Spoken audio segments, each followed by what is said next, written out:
दुनिया में एक ऐसा मुल्क भी है जो रॉकेट की स्पीड से तरक्की करता जा रहा है। पिछले चंद दिहाइयों में इस मुल्क ने ऐसी अचीवमेंट्स हासिल की हैं जिसने दुनिया को हिला कर रख दिया है। आईफोन्स मैन्युफैक्चरिंग से लेकर इलेक्ट्रिक कार्स, इंफ्रास्ट्रक्चर हो या लेटेस्ट टेक्नोलॉजीज की महारत, एयरप्लेन से ज्यादा तेज ट्रांसपोर्ट सिस्टम हो या आसमान में रॉकेट्स भेजना, इस मुल्क ने दुनिया के तकरीबन हर शोबे में कामयाबी हासिल कर ली है। जी हाँ, हम बात कर रहे हैं दुनिया के दूसरे सबसे ज्यादा आबादी रखने वाले मुल्क इंडिया की।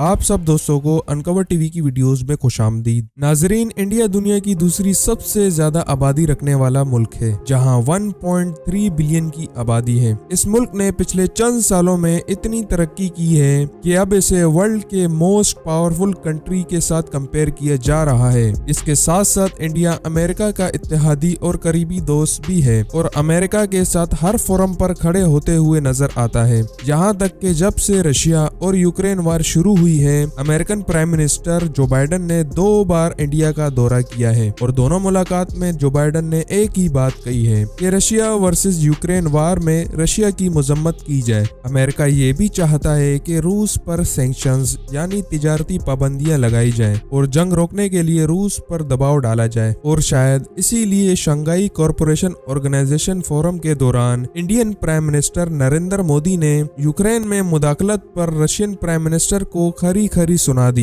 इंडियन प्राइम मिनिस्टर ने रशियन प्राइम मिनिस्टर से कहा कि now it's not era of war, यानी ये जंग का दौर नहीं है, लेकिन पर्दे की उस पार की कहानी कुछ और ही है। इंडिया जो अमेरिका और यूक्रेन के सपोर्ट में है, वो रशिया के खिलाफ सैंक्शंस में शामिल ही नहीं हुआ। जी हाँ, बिजनेस स्टैंडर्ड की रिपोर्ट के मुताबिक अप्रैल से हिंदुस्तान की रूसी तेल की इंपोर्ट में 50 गुना का इजाफा हुआ है। यूक्रेन पर रूसी हमला होने के कुछ टाइम बाद ही हिंदुस्तान ने रूस से क्रूड ऑयल यानी खाम तेल खरीदना शुरू कर दिया, जिसमें मामूली इजाफा ही नहीं बल्कि हिंदुस्तान 50 गुना इजाफे के साथ रूस से ऑयल खरीद रहा है। लेकिन इंडिया वो वाहिद मुल्क नहीं है जिसने इकोनॉमिक सैंक्शंस को नजरअंदाज किया। याद रहे कि रशिया और अमेरिका की लड़ाई आज तक चलती आ रही है, लेकिन ऑयल रशियन इकोनॉमी की बुनियाद है। अगर तमाम ममालिक रूस से ऑयल खरीदना बंद कर दें, तब ही वो जंग में यूक्रेन का साथ दे सकेंगे। लेकिन हिंदुस्तान रूस से 50 गुना इजाफे के साथ 6,80,000 बैरल्स पर डे के हिसाब से ऑयल खरीद रहा है, जो इतना ज्यादा है कि रशिया के लिए लाइफ लाइन बन चुका है। इसके साथ साथ इंडिया की रशियन वेपन्स खरीदने में भी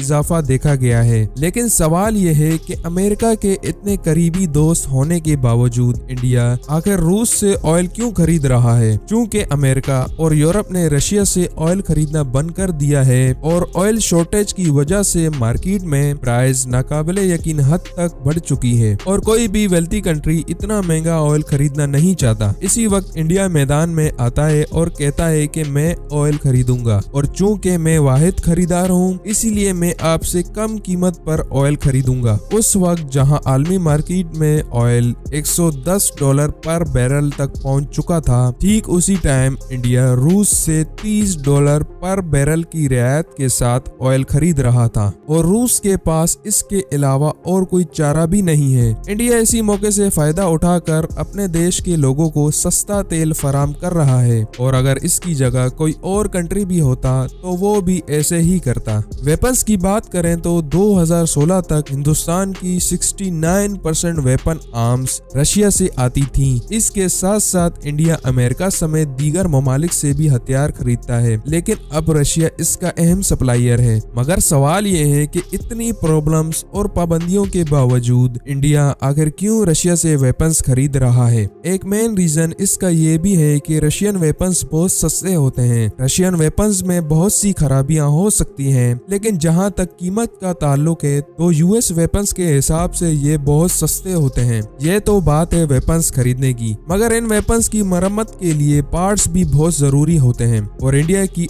80% वेपन्स स्पेयर पार्ट्स रशिया से आती हैं और यही वजह है कि यूएस के दबाव के बावजूद इंडिया रशिया से दोस्ती कायम रखे हुए है। एनर्जी सेक्टर की बात करें तो इंडिया अपनी एनर्जी मिक्स में गैस का बहुत कम इस्तेमाल करता है। इंडिया की 6% इलेक्ट्रिसिटी गैस से हासिल होती है। ताहम 2019 में इंडियन गवर्नमेंट और रूस की सरकारी कंपनी रोसाटॉम के दरमियान 6 न्यूक्लियर रिएक्टर बनाने का एग्रीमेंट हुआ। यही नहीं, रूसी कंपनी 5th और 6th रिएक्टर की तामीर कुडानकुलम पावर प्लांट में कर रही है, जो इंडिया के most imported electric power plant में से एक है। इसके साथ साथ कुछ चीजों पर इंडिया खुद भी काम कर रहा है। 19 जून 2017 को लॉकहीड मार्टिन और टाटा एडवांस सिस्टम्स के दरमियान एक एग्रीमेंट साइन हुआ, जिसके तहत ये कंपनीज F-16 ब्लॉक 70 के फाइटर जेट्स को इंडिया में ही मैन्युफैक्चर करेंगे। रूस इंडिया के लिए डिफेंस और एनर्जी सेक्टर दोनों के लिए अहम बन गया है और इसीलिए प्राइम मिनिस्टर मोदी ने